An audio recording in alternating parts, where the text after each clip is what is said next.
So, Kyrie Irving's requested a trade. And as Cody Mallory says here, what the hell? It's said that the Nets have a fan base who has to have been the most resilient, yet most tortured fan base. And Nets fans are riled up. A tweet reads exactly why.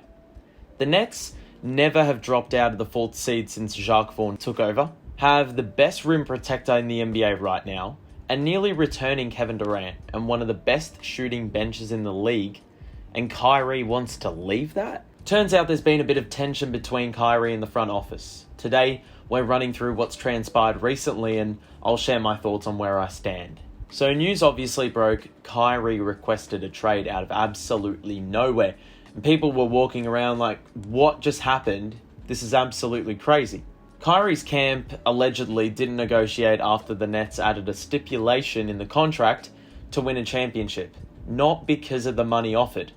And now allegedly he won't even re-sign if offered a max. Shams also said that there was a failure for the Nets and Kyrie to align with regards to principled differences, whatever the hell that means. And now the money side of things, according to Woj, is $198.5 million over 4 years. Keep in mind that Kyrie is eligible for an extension until June the 30th, and basically everyone was blindsided by this, including Kevin Durant. Eric Slater puts it perfectly when he said that only guilt can be felt for KD, who's recommitted, played his guts out, and with little benefit, Kyrie is heading out. And the same is said by Jason Whitlock, who said that KD's health has been solid this year and the Nets look in pretty decent shape.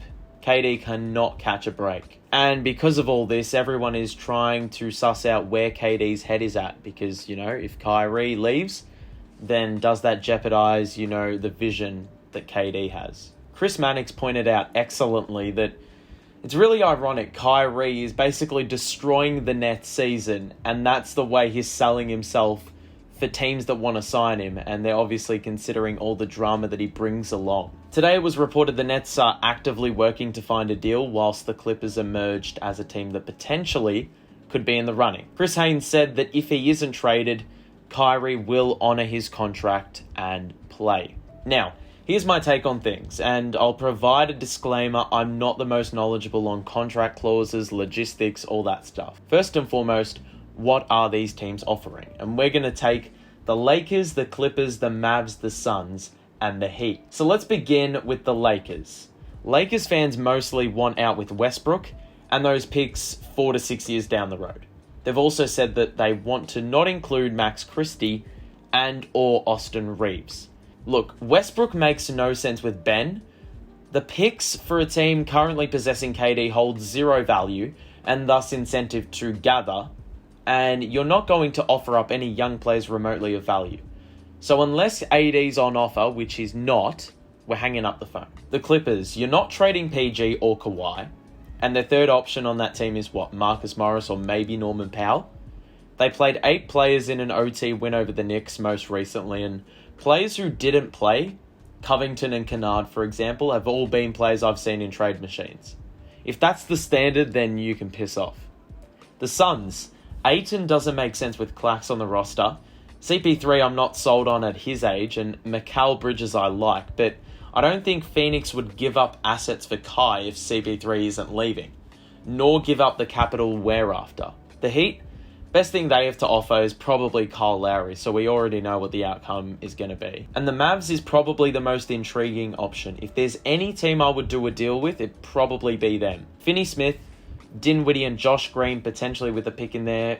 I mean, it gives you a quick point guard who can facilitate and handle the rock, a 3-and-D wing, and a player who's probably building into the same mold. Though, some would say it's probably overpay for an already depleted Mavs roster, and I know for a fact Mavs fans probably wouldn't want that. The Luka-Kyrie partnership is intriguing, but questions can be asked with regards to fit. My perspective is this: hold Kyrie. Why? We could do a few things. A sign and trade, worst case in the summer. We play well and set a high bar in the playoffs. And look, this is a possibility if we refer back to Haynes reporting that Kyrie will honour his contract and play. A successful postseason run could see Kyrie wanting to continue to be a part of the project, and the front office alongside Kyrie overcome their differences. Of course, that being the best case. Yet again, keep in mind he doesn't need to sign an extension until June 30th the latest, after the season is done. Also, these teams in talks now, they don't have cap space in the summer. It could be seen as a power play if the front office hold him, and then he comes to the realization he won't get his bag if he goes anywhere else, or ends up stranded with teams incapable of signing him without other major moves. We've also seen the KD mindset change over time, so Kyrie's could do the same, although we know Kyrie mentally operates differently to KD. The team also, I feel, is quite supportive of Kyrie. There doesn't seem to be any locker room dysfunction. Although surprised, a lot of his teammates seem to be respectful of Kyrie's decision as an individual. We know Jacques Vaughn is also a no-excuses kind of coach and has brought a great deal of chemistry to this team, so I don't feel as if he would appreciate nor stand external noise or events from impacting on-field product. Look, we can say the Nets are determined to find a deal, but that said, they have to find the right deal. Do I see there being an offer that is hard to resist? Nope.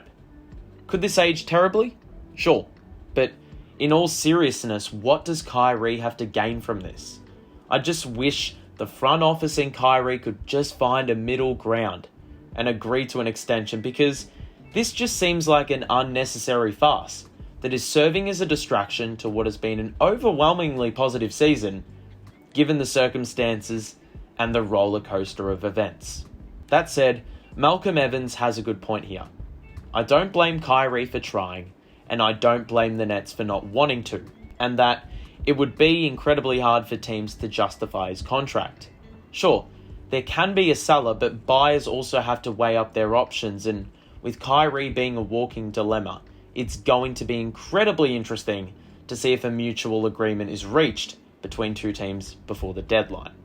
But if the front office is being real here, it's a loss if we lose Kyrie. I mean, ultimately he's a 27 points per game scorer this season and has been notoriously known for being missed the fourth quarter. On top of that, if we lose Kyrie, KD could become aggravated. Nor will we ever get reasonable compensation that makes up for what Kyrie offers on the court, and that would raise a lot of questions about us contending for a title.